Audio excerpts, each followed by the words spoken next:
Greetings, everyone. Welcome to this webinar hosted by the Virginia Geographic Alliance. My name is Andrew Dojak.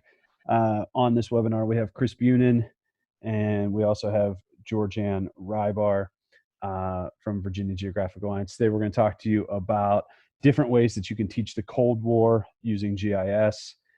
Certainly, most of us are doing our teaching from home right now. We're all getting used to this Zoom ecosystem, and how can we still push out solid content to our students. And the three of us were thinking, one of the best ways that we do it when we're in our classrooms is to use geo inquiries.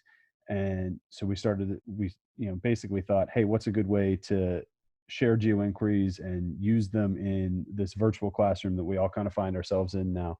And so that's what we're going to do today. We're going to talk to you about the Esri Geo Inquiries. We're also going to talk to you about a collection of Esri story maps that uses materials from the Library of Congress. So I'm going to start. One of the classes I teach is U.S. and Virginia history.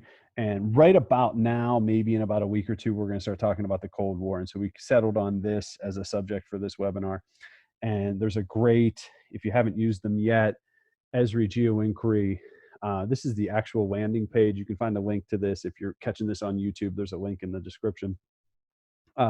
This is the landing page for Geo Inquiries. You can see that, all the different subjects that are available. Today, we're operating out of the U.S. history menu. And, the U.S. history menu looks like this. Starting all the way back in colonial America and basically up to just prior to present day with the Cold War. And so when you look at the Cold War Geo Inquiry, you get this PDF that comes up. And one of the things that I always tell people when you're teaching with Geo Inquiries is to print this sheet out or have it on a tablet, have it on something as you're working through this with your class if you're doing this together. This way you don't have to toggle back and forth between screens. This set of directions actually shows the answer, so certainly you wouldn't want your students to see this if you are kind of grading it for content or wanting students to get the fullest measure out of it. You can find these in Google Doc format as well. If you just Google Esri Geo Inquiries Google Doc, I believe it comes up. It's in a blog post, and then you click on the blog post and it takes you to a shared folder. From there, they're in Google Doc format, and from that you can download them to Microsoft, etc. So this is the map that comes up when you see it. And when the map comes up, it has a lot of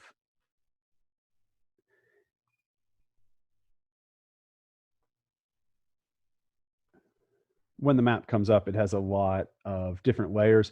Some of you who are catching this, you may be more familiar with ArcGIS Online. Some of you might be new. These are layers. You just turn them off, you turn them on.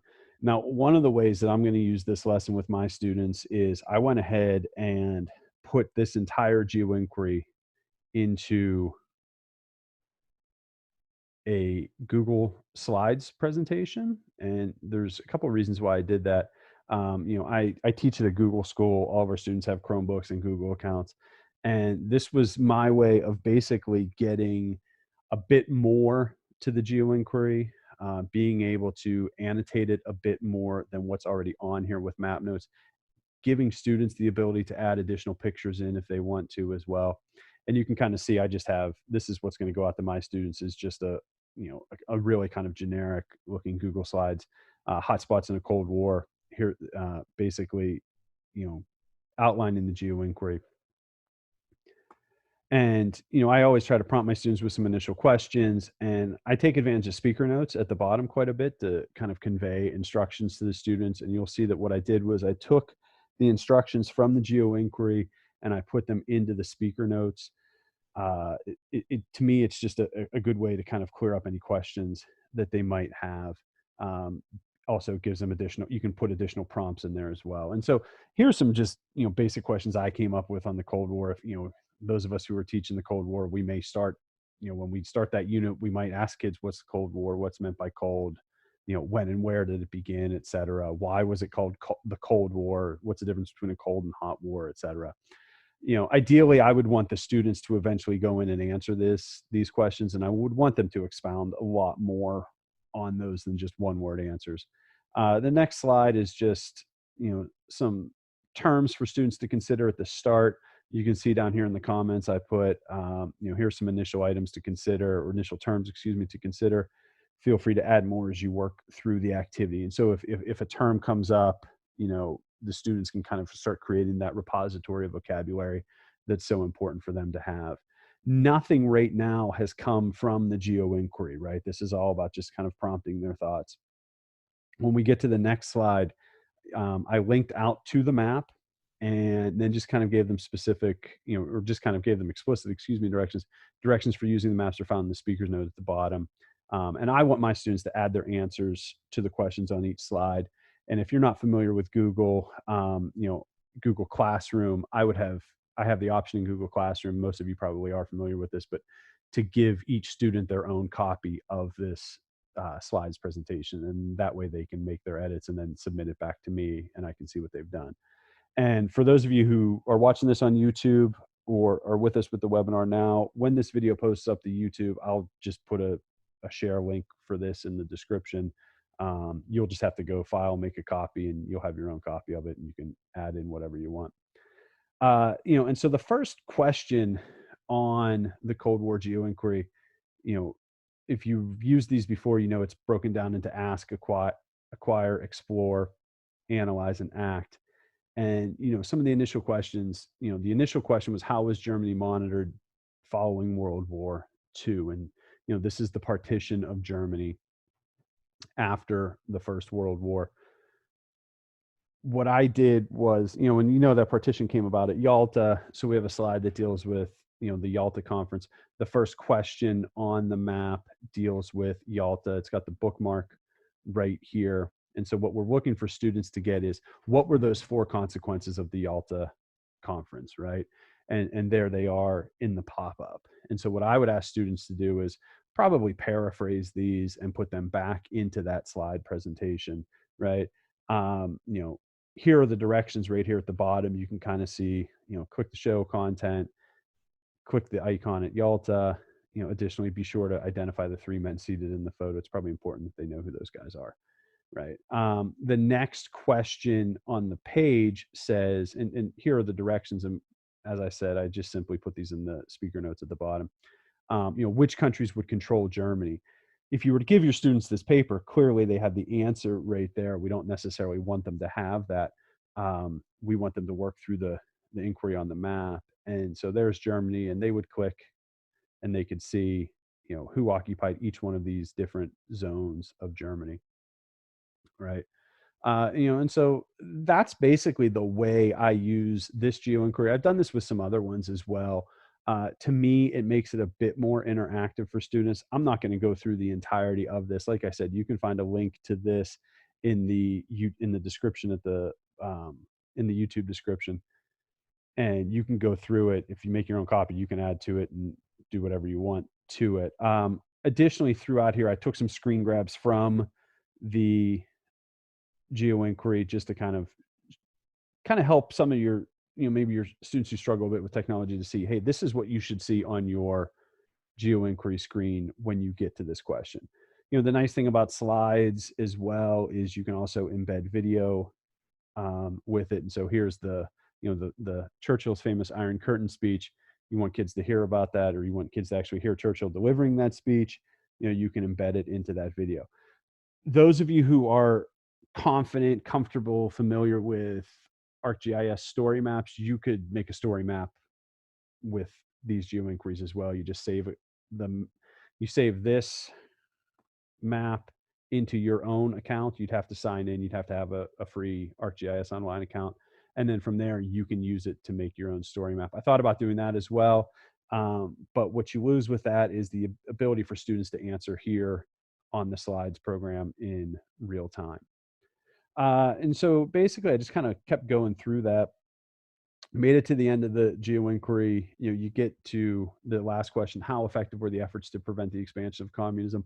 Once students go through all 5 parts of the Geo Inquiry, they're going to be able, or at least hopefully, ideally they should be able to answer that question.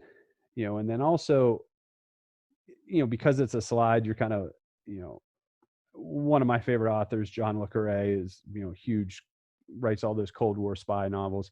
I just dropped this in. My students are going to be home by themselves or home with their parents. This might be the time to grab their attention and get them to do 20, 30 extra minutes of work. So I said, hey, watch this interview with, this great writer of Cold War fiction.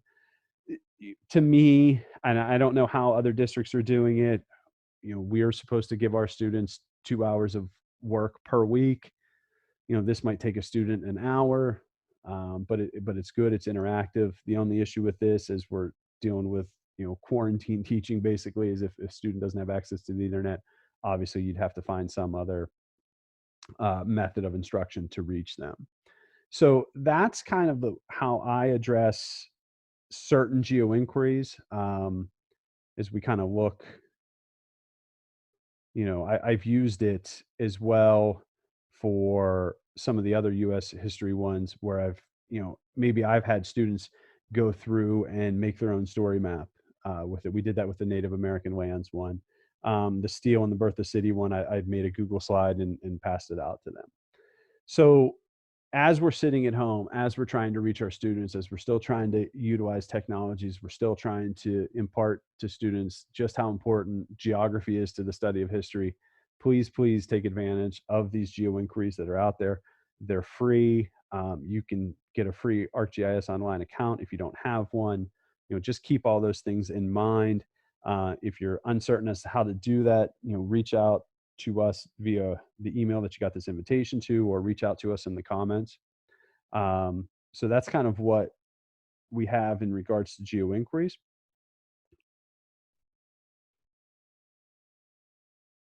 Right now, we're going to hear from Georgianne, and Georgianne is going to share her screen and talk to us a bit more about geo inquiries.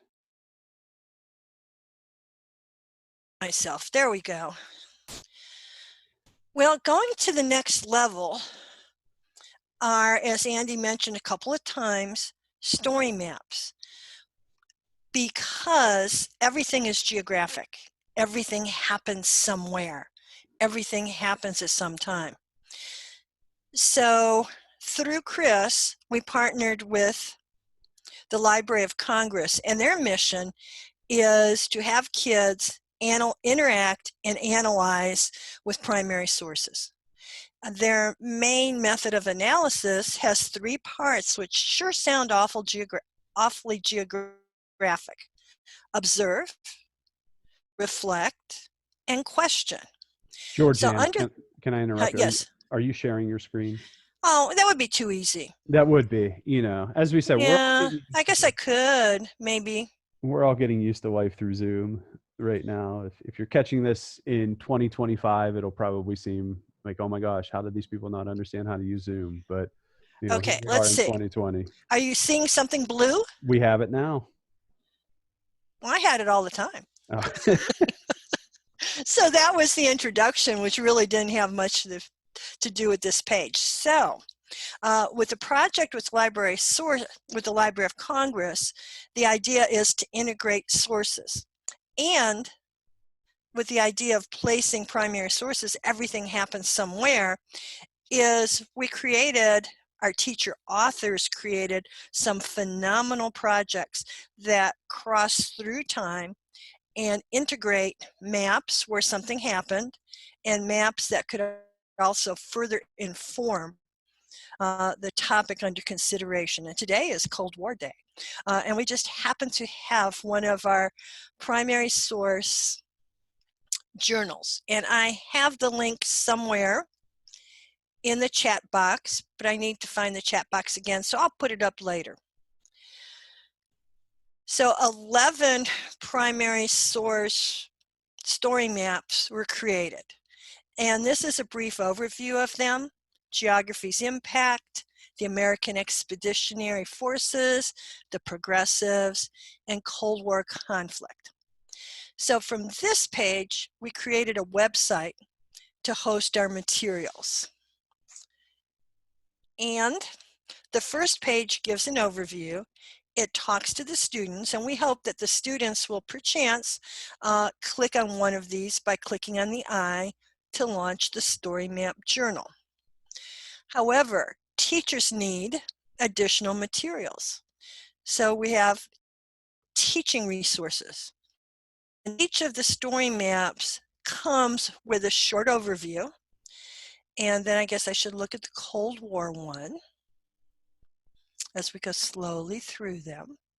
We have our authors named, and students get to analyze documents, videos, photographs in a geographic context. So this is the page that accompanies the Cold War. There is a background essay decorated with primary source images, and there is a link to the Story Map Journal itself, and this is probably the best way to get it. You can share the link with your students.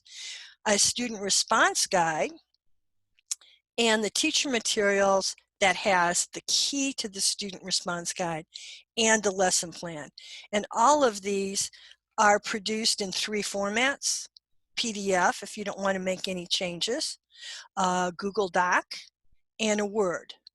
And so these could be duplicated or hosted online, since they all have PDFs, not PDFs, URLs. And it was quite an interesting project. So look at the topics. And they span, so even though we're going through the Cold War, goes all the way through Afghanistan. The placing immigration goes all the way through the controversial wall with the border of Mexico. Civil rights goes all the way through the Me Too movement. So you might be selective in pieces that you would want your students to view. Okay, Chris, you ready to do the Cold War? Okay, now I can launch my bit.ly.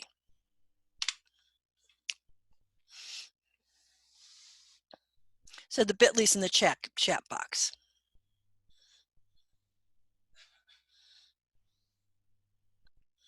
So I'm going to make Chris the host now and allow Chris to share his screen. Does that work for everyone?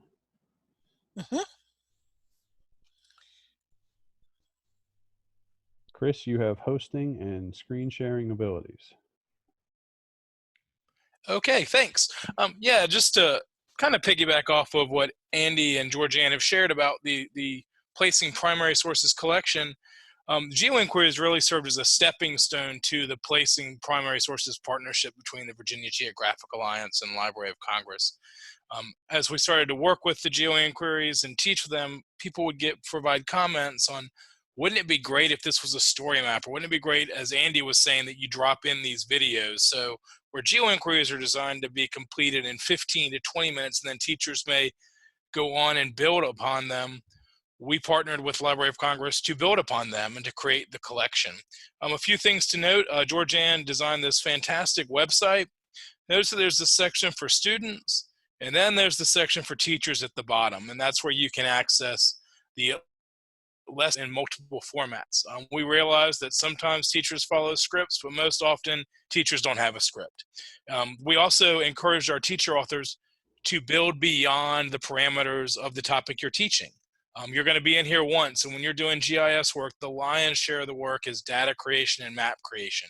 So a shout out to all of our authors. These were designed by teachers for teachers who shared their experiences and what they would like in curriculum and pass it on to you. As Georgianne said, when you click on the teacher site, it will bring you to different landing pages for the materials. And when you click on the Placing Cold Wars Conflict, it brings you to this collection, and to launch the story map, you just click on Story Map Journal, and then you launch the images. And what you'll notice is that the Story Map Journal pops up. A Story Map Journal operates a lot like a PowerPoint. It's just far more dynamic because you can embed in these live maps, and you have a side panel on the left-hand side and a main stage. And you'll notice that because it was a partnership with Library of Congress, you will see, if you're familiar with teaching with primary sources techniques, you'll see those techniques embedded in the story map. So one technique that Library of Congress likes to use is the observe, reflect, and question. And wherever possible, the authors use Library of Congress primary sources. However, periodically, the resources had to come from other archives, such as the JFK Library and so forth. So when you click on a section, you can arrow up or down and follow the script. The lessons come with teacher and student guides as well as answer keys. Then you work your way through the story.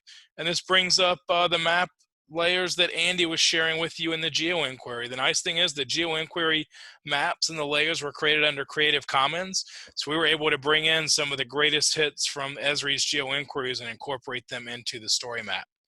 You can zoom in on an area.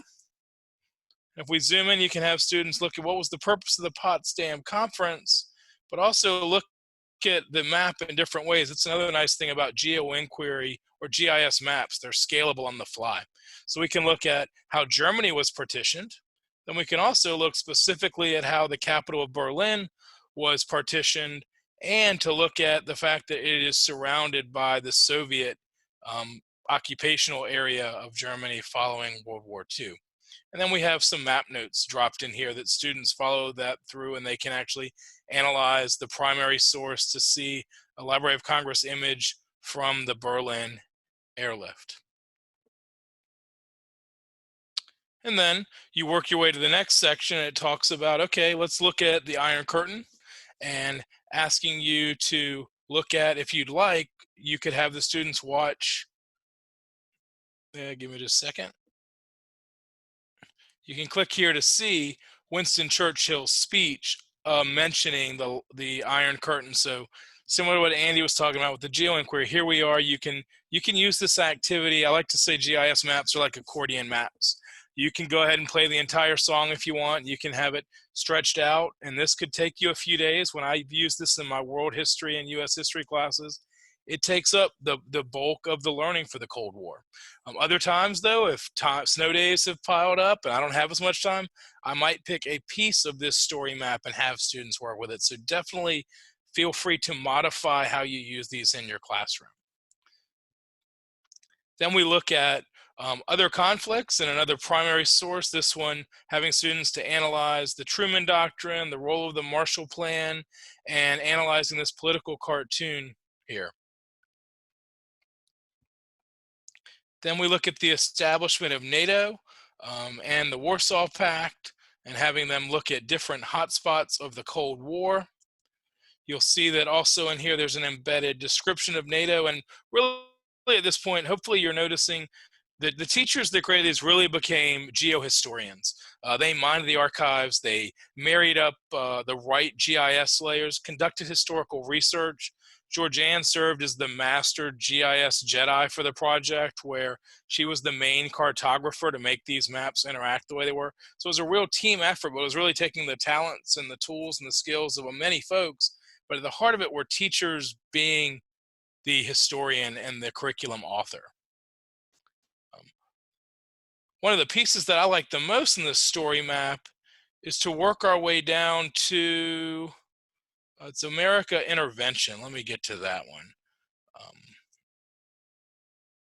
So here's looking at the Cuban Missile Crisis itself, and to select a map inquiry, and you can notice that there's a document that you can drop down to follow to use this app. And it goes through and it asks you to watch the video.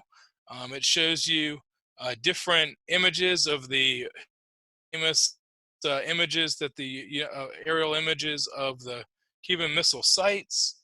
As you zoom out, you start to see different map nodes pop up with different things with regards to JFK, the hotline being created. Hey, And Chris, then, yes? if we could look at something back to that previous one. Okay. And I discovered when I was reviewing today, the map inquiry takes you through some things, but we have my favorite Nike sites. Okay. So this is an interactive map, app. So if you go over to the stack of papers in the upper right, Oh, that's right. Yep. there are some extra layers. And these are the Nike sites. I grew up with them. They were U.S. defensive missiles. And if you could zoom in on some. And I thought that there was just one Nike site protecting a major city, but all of them were ringed with key cities. So that could be a discussion of which cities would you want to protect.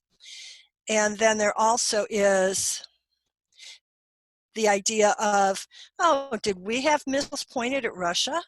So if you look at the Turkey buffers, the Turkey and Italy, sounds like lunch. And zoom 2, oh my, no wonder the Soviets might have been concerned. Okay, thank you, Chris. No, great thing. I totally just was about to glaze over that. I knew they were in the story map somewhere, but I didn't know exactly where. So that's, again, that's showing you how far you and in depth you can go. And this is another activity. So maybe this is a story map that you use over, I mean, you would use over a series of days, but again, maybe you cherry pick those aspects that fit your teaching style, what you think your students are interested in. One thing I thought was pretty interesting with looking at the Nike sites, and I remember this the last time I looked at it, is that if you look at Philadelphia, it just looks like the Betsy Ross flag when you look at the sites around Philadelphia there. I wonder if they actually thought about that as they were placing them around there. I wonder if there were 13 of them. Let's count them. 1, 2, 3, 4, 5, 6.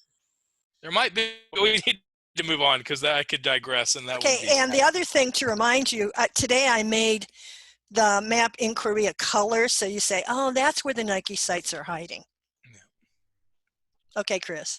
So this is interesting. I found that's really powerful. Sometimes just a map can be so powerful based on just turning on and off layers. And so this one shows you just this one little map about just where was communism influential during the Cold War, and then where did the United States intervene. And so when you click on U.S. Cold War intervention countries, it shows you areas that the United States intervened, and as you click on each country, it gives you a short map pop-up. So it shows you, you wouldn't cover every single one, but you can ask students to scatter shoot around here and say, look at these other things. Again, the nice thing, we've shared this in a previous webinar, the nice thing about these maps is you get to teach those pieces of information that don't fit into the textbook, don't fit into the curriculum. You're putting in there as